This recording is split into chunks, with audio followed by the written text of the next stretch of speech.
He started Year 12 ranked 75th in English at Hurlstone, a top selective school despite scoring an A. So I was bummed because I just finished year 11 where I ranked 5th overall. Oh wow, Yeah. nice. So then to go from 5th and then straight to 75th, that was gutting. Our high school would get like almost 30 band 6s or like 25 band 6s a year. So nowhere near 75. Less than a year later, he finished ranked second in the entire cohort with a 95 in the trial and a 94 overall. But what's even more impressive is that he became the go-to English guy in his school, helping dozens of others lift their marks. His classmates credit him for helping them hit band 6. It was rewarding, like I was happy that I was helping other people. So it was great to see like a couple of people that did help like a lot, they did get band 6s, which I was really happy about. If your grade does good, then you're gonna do good as well. So the more you can help other people, the better it will do for you overall as well. So, how does someone go from average junior results to not only topping the grade, but lifting up the whole cohort with him? Today, I'm joined with Saavan, who is going to break down the exact mindset and strategy shifts that turned his results and reputation around. So let's just jump right into it. Let's go back to the start of year 12. You got an A, but were ranked 75th in English. Yeah. What was going through your mind at that point? Yeah, so I was bummed, really bummed. It was a hand-in task. It was about 1984, very popular text. And a lot of my grade, they did great in the hand-in task. They obviously had weeks to prepare. We all had weeks to prepare. And, you know, the teachers, they were really generous for that task. So I got a 17, which on itself, like that's a good mark, right? But in terms of how it ranked in like the selective high school atmosphere, like it wasn't the greatest, 75. So I was bummed because I just finished year 11 where I ranked 5th overall. Oh wow, Yeah. nice. So then to go from 5th and then straight to 75th, that was gutting. And then right after that, I had the 6-week holiday. So I was just bummed for the whole 6 weeks as well. So yeah, it was a terrible feeling. Yeah. How did you go from there to being ranked second by the end? What was the turning point for you? Because I know that must have been really frustrating. Yeah, it was a lot of hard work, especially in the holidays that came up, like the 6-week holidays. I was about to give up. No, I wasn't going to give up, but I focused a lot on English. And so just having like really locking in English and finding a method that would work. So it was different in the term before because that was like a video submission. It wasn't like I had to write a whole essay and like prepare for like HSC or trials and stuff. The holidays I feel like was the turning point because that was the realization that, you know, I had to lock in. Our high school would get like almost 30 band 6s or like 25 band 6s a year. So nowhere near 75. So yeah, I had to lock in the holidays. And your trial mark, 95 in English, what Yeah. did you do differently in the lead up to that exam? Yeah, so to be honest, it's more so about being consistent throughout in the school terms. Just like making essays throughout or like making an essay for each module throughout and getting feedback throughout the term rather than like leaving it to the last minute and getting like the teachers to check it then. So every term would focus on like a different module. So for example, the term after the school holiday, the 6-week holiday would be about module A. So I would be writing an essay for module A, getting teacher feedback for that, doing practice responses for module A, and I just divide it like that rather than just cramming it into the last few days as a lot of people would do. Yeah, Yeah. I definitely did that as Yeah. well when I did my HSC. Oh. Just like trying to do as many essays as you can, Yeah. but it sucks because it just doesn't stick. It doesn't. So You have to be familiar like across the year. It's so Yeah. important. Yeah, definitely. Do you feel like your study habits changed from year 11 to year 12? No, so it changed from like junior years to year 11 for sure. That's when I like, you know, I shouldn't be continuing with like not caring as much. Yeah. So year 11 I feel like was that critical turning point for me rather than like it transitioning big from year 11 to year 12. As we mentioned before, you know, you weren't always a top student. You've said that you were averaging Bs in your junior years. What changed in your approach to studying between junior and senior? Yeah, so junior, just as a whole, like not even just for English, but for every subject, it was like about a lack of caring. Just I didn't realize how important it would be to get like a high 8 and like start strong early on. So in junior years, what I would do for I guess most of the topics about like essay writing is I'd write an essay, I'd memorize it, and then I'd write exactly that in the exam. Obviously to unseen questions as well. So as you can imagine, that didn't do great a lot of the time. So yeah, B's and C's a lot of the time. Video submissions, ironically, I did really well in the junior years. But in terms of year 11 and year 12, I really understood, I think the main thing is the importance of answering the question. So having still that same process of writing an essay, getting it marked and like for feedback a lot more, but actually adapting it to different questions, that was the main difference compared to like junior years where I'd memorize and just write it as it is. Yeah, definitely. And when you're getting feedback, referring back to the rubric Yeah. and referring back to the marking criteria is so important. It is, yeah. So, what role did actually enjoying your texts play in helping you improve? So important. Like A lot of people just don't read their texts. And I advise against that so strongly, because how are you going to write about something like a whole essay on something you don't even like really know about unless you've actually read the whole thing? It just worked for me, like the text that my school gave. So I did 1984 for common module, John Donne's poetry and wit for module A, King Henry IV for module B, and module C was just like Namely, I think. I enjoyed a lot of those texts, all of those texts actually, like the things that they talk about and how it was written, like also just focusing on how like we as contemporary audiences perceive it. Like I enjoyed it so much, and that made it so easy for me to actually like write ideas that I had actual interest in, rather than, you know, reading other people's work and like summaries that would summarize the text. Yeah, exactly. I know a lot of people go into essays and they just memorize the whole thing. Yeah. It's not like, oh, okay, I actually like that. I remember that quote. Exactly. And that quote Yeah, there's no means X, Y, Z. Yeah. So Yeah. that's so good. A lot of students copy other people's essays, They do, yeah. but you've said that forming your own arguments was key. Why is that so important for you? Like I guess the main thing is to stand out. Like you don't want to be writing the same thing in different like words. So you want your marker to know that not only are you able to like write effectively, but also you've read it in a different light, and like you have different perspectives that not everyone shares. And then the second thing is it just makes it a lot easier to actually write. Like as I said before, like you're not going to have an easy time writing like 7+ pages for text or like an essay or ideas that you don't have much joy in. Yeah, definitely. What was your strategy like going into writing creative pieces? Would you just rewrite that over and over again? Because I feel like the creative writing pieces are the hardest, especially when you're put on the spot. Definitely. They're a lot different to essay writing. Essay writing for me was more about like applying your essays and adapting it to different questions. Well, I treated creatives a bit differently. So there was one section on imaginative writing and then another on discursive and persuasive. I didn't really care about informative, really. For imaginative writing, like the creative aspect of that, a lot of people have the skill of writing it on the spot. I didn't have that skill. So what I did is genuinely just memorize a really good narrative that could fit like a lot of questions. And the trick to that is making sure it can actually fit to a lot of questions. So what I do is I'd see a lot of unseen stimulus to module C questions, and I kind of explained to myself, why would my narrative fit? And it also helped that I didn't have one, I had two narratives. So if one fit better than the other, then that's the one that I'd use.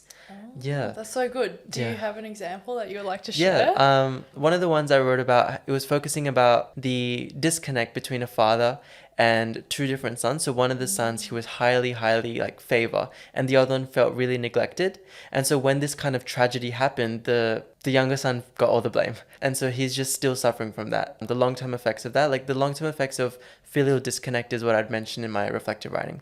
So yeah, that's what one of my narratives would focus on. And the other one would be very similar, like, you know, the relationship between three different characters and how one of them is a bit subjugated, whereas the other one is kind of thriving.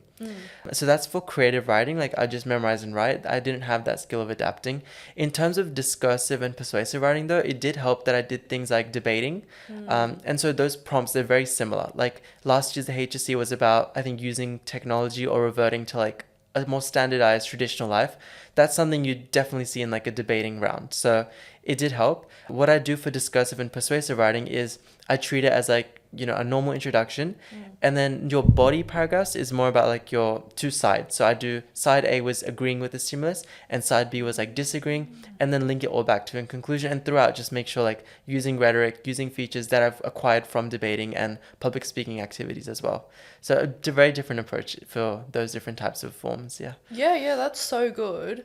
And when it came to feedback for your creative writing or your essays, you were known for spamming your teacher with essays for marking. What was your feedback process like? First and foremost, just make a draft, like just write something, get it down, get the teacher to give some sort of feedback. There would usually be a lot at the start because, you know, it's just a fresh draft. You are expected to receive quite a lot of feedback. Luckily, my teacher and my tutor, they were all very like open to giving feedback, no matter how much I spam them. So everything they'd write, like whether it's to expand on this idea or to change even a whole quote or a whole paragraph, I would implement it as best as I could and just go for round 2, round 3, round 4, just keep on going until it's literally perfect. Yeah, I know. I feel like a lot of students are always afraid to like keep sending their teacher things or, you know, but that's what they're there for. Yeah, they're there to help. That's their sole purpose. So I'd make use of that. Yeah, definitely. I feel like when it goes from junior to senior years, your relationship with your teachers definitely changes. It does. It strengthens a lot. Like you rely on them a lot more, I feel like. Yeah. I totally agree. Yeah.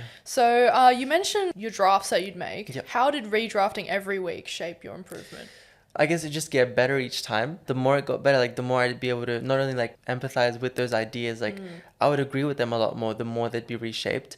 But then in terms of applying it into the exam, it would just be a lot stronger because I know that, you know, a marker or a previous student that attained a very high mark, if she enjoys it, then that means the marker will enjoy it because, you know, it's the same work that I'm writing.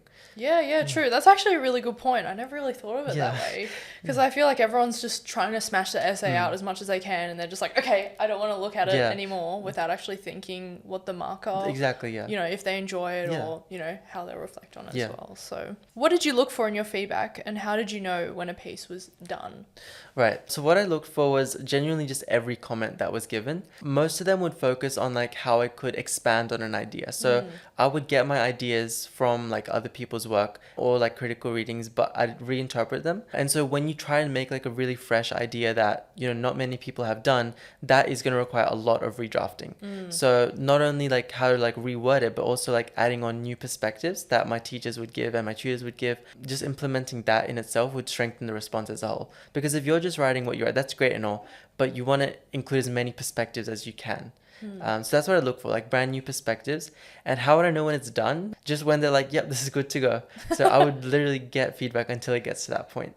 So yeah. Oh, that must be really rewarding as well when you get to that final point where it's like, yes, finally. And that was the trial exam, I would say. Like when all of it just came in and, you know, all of that feedback that I applied for every module, like that would finally reflect in the trial exam. Yeah, definitely. So on that as well, you were the go-to English guy in your grade.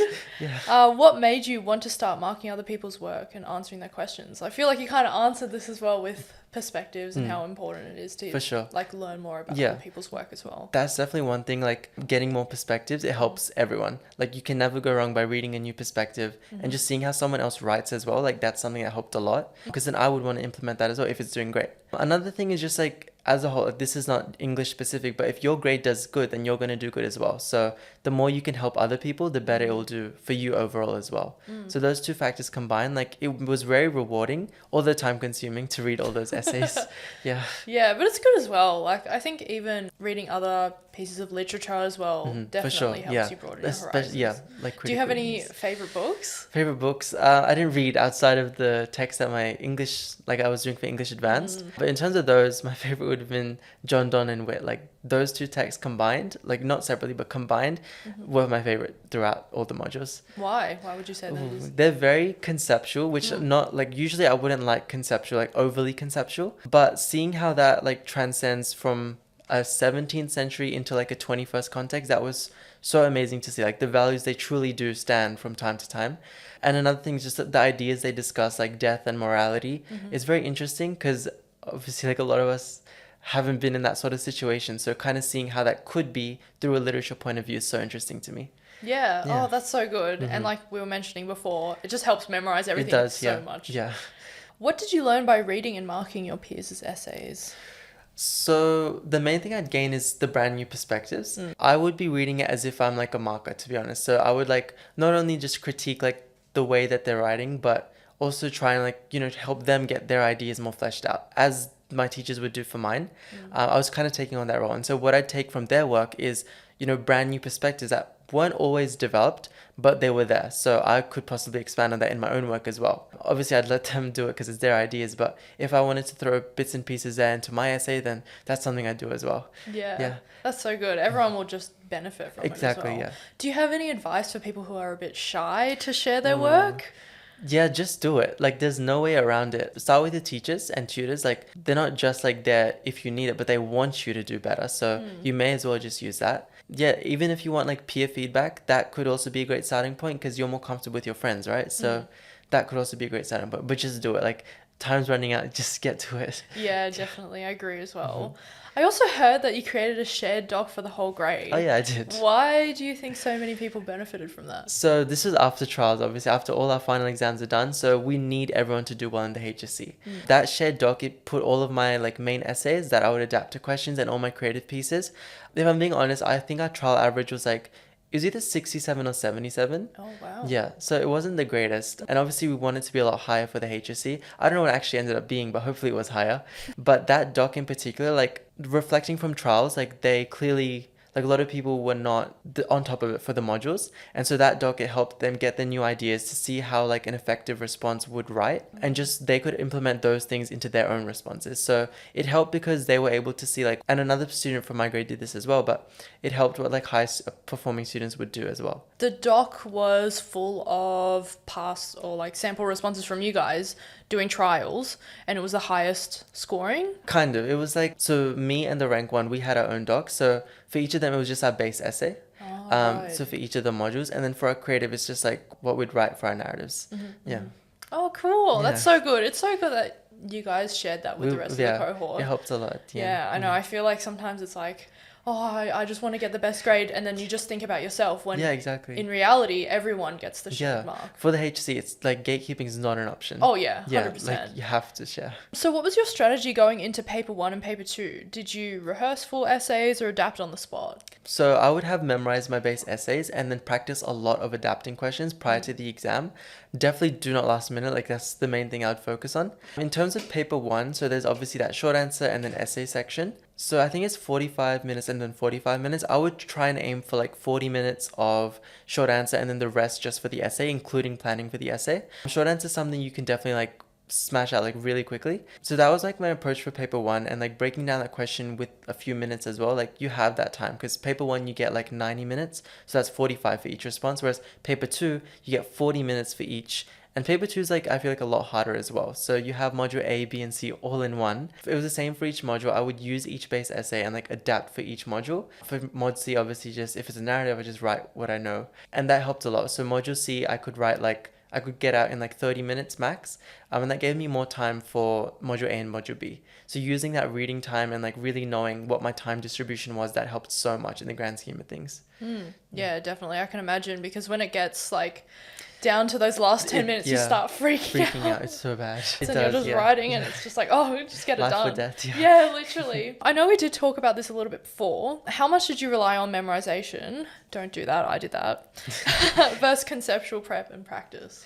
Ooh, I think memorization would be my go-to, but also adapting. So not just relying on the pre-written works that you've had, so also adapting. In terms of like conceptually working from a question like from scratch, you don't have all that time to do it. Like obviously some people can, which is great, but for me personally, I never found like 40 minutes to see a question and like break it down and then write a fresh introduction, body, paragraph, conclusion, all in that 140-minute section. That's a small amount of time. So I would really focus on like memorizing and adapting as best as I could. Yeah, definitely.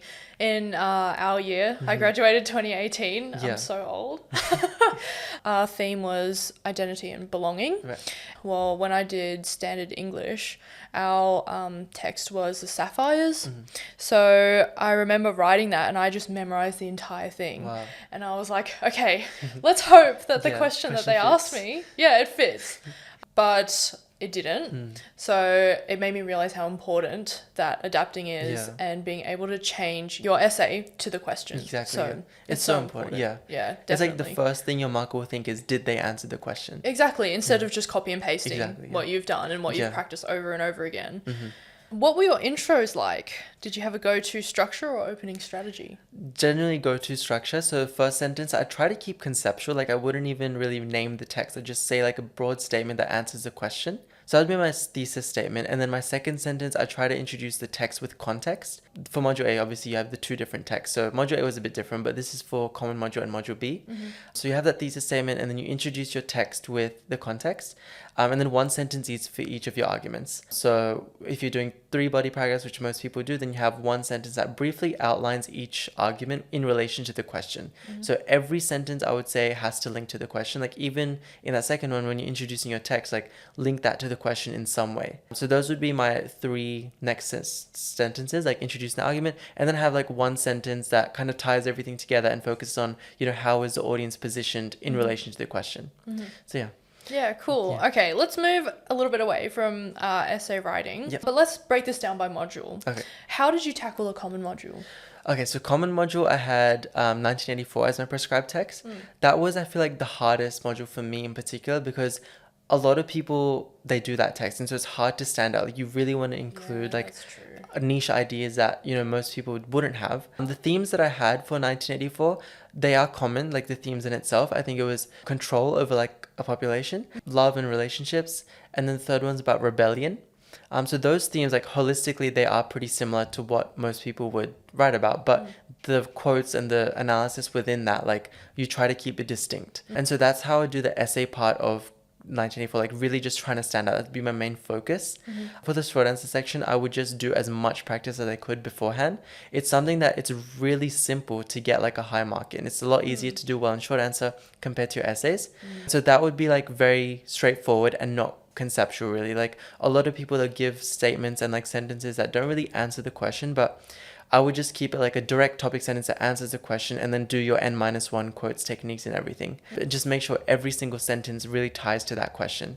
What about Module A, especially with the comparative structure? Yeah, Module A was very different to Common Module and Module B. So instead of doing like, I guess like 4 different body paragraphs, which most schools teach, my school taught the integrated approach. So we had 2 different body paragraphs, and each of them, they were lengthy, and they focused on both texts at hand. So for John Donne and Wit, I'd have one body paragraph that's on the theme about human connection.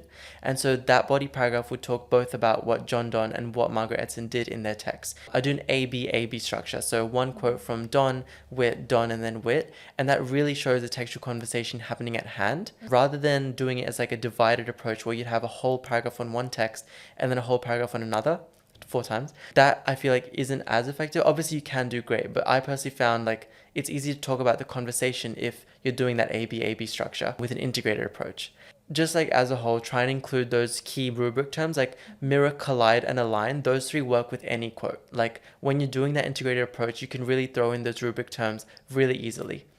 So yeah, that was Module A. And Module B tends to trip people up. How did does. you approach it? It was very demanding, Module B. Like, you need a whole critical study. So some things that I do differently for Module B, which I had King Henry IV, some things that I do differently for that module is like making sure every single quote not only had like one technique, but actually 2. So a macro feature and a micro feature. That really shows that you have that critical like thinking for each quote. Another thing I do for Module B is include a personal voice as much as you can.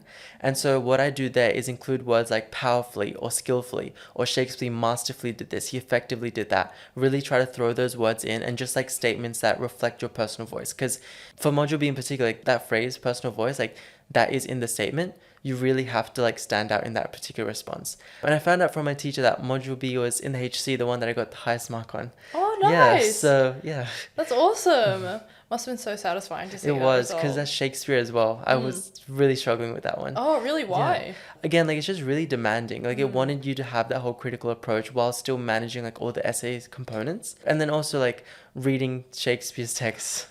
I know. Yeah. I would do the English translation, and then when I chose my quotes, I'd write the Shakespeare version of that. After Module B, for Module C, Yep. what was your prep strategy for discursive or imaginative pieces? Yeah, so imaginative, just memorize and then write down. Like, have like a couple down, have a couple memorize like your narratives, normally focusing on themes of like the power of literature, the power of storytelling, because your essay questions, they do tend to focus on that. Yep. Your Module C questions, they do tend to focus on that. So those common themes, like I would make like the subject of those narratives. So that's for the narrative writing. In terms of discursive and even persuasive, like I tie in, like I do the same for both of them. So what they do is like they give you some sort of a stimulus, and you know, you're asked to disagree or agree, or like you're asked to take a discursive approach. Really just focus on both sides. So introduce your argument, like have that engaging hook that, you know, ties your reader in, and then go into side A, which you have a lot of layers to that analysis with forms of rhetoric. Go into side B with forms of rhetoric as well, and like a lot of layers of analysis. Tie it back into like an engaging end as well, so that leaves your marker happy. So in terms of like prepping for the actual exam, I would see a stimulus, I'd go side A, side B, I'd write down like in dot point form what would I write about for each. So yeah, persuasive and discursive writing I was more comfortable with doing like on the spot, whereas when it comes to imaginative I just memorize. Yeah, definitely. And so you said by the end you were spending more time marking others Yep. than working on your own essays. Yeah. Was that a conscious decision? I don't think it was the wisest decision. It was rewarding, like on a, like for me personally, like I was happy that I was helping other people, but, and even for other subjects, like a lot of that time was being spent on helping other people. So it was great to see like a couple of people that did help like a lot, they did get band 6s, which I was really happy about. But in terms of like, I could have distributed that time a little bit more on like other subjects as well. What other subjects did you take? So I did English Advanced 2 unit, 4 units of maths, chemistry, legal studies, and modern history. What degree are you doing now? Now I'm doing law and commerce at UNSW. Oh, wow, that will carry over very nicely. Hopefully, yeah. Did helping others reinforce your own skills? How? So as I said before, like the perspectives, you can implement like some version of them, like obviously not copy word for word, but see where they're coming from and like try and implement that into your own work. Also just like key words and key phrases that people have said, like for example for module A, and if I was to describe Vivian Bering, one of my friends described her as like an alienated academic. I found that's an interesting phrase, and so I did the exact same thing when I was like writing another essay for module A. And so yeah, just taking bits and pieces from other people helped. Yeah, definitely. And when you help out people, it just brings up the whole grades It morale. does, yeah. Like everyone just feels so much better when Yeah. you get back good grades. It's like, oh yes, Yeah. all that hard work paid Yeah, off. for sure, yeah. So what would you say to students who are currently feeling stuck at the B grade level?